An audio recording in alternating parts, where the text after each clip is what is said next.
How to create a poll on WhatsApp. Hello everyone, welcome to this channel. I'm Emily and I'm here to help you out today. So without any delay, let's get started. So first of all, launch the WhatsApp application on your device over here and make sure that you have stable Wi-Fi connection on your device. Next, tap on any of the chats over here and all you have to do is just tap on the attach a file icon over here at the bottom of the screen in the message box. So just tap on it, and as you tap on it, you can see the option of poll at the bottom of the screen. So tap on poll, and here you can just tap on ask question and ask the question over here.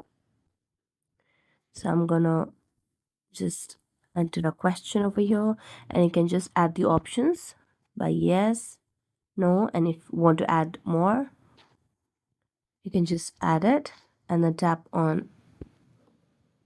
it and send it, and there you go, you have created a poll on WhatsApp. So thank you so much for watching this video. See you next time.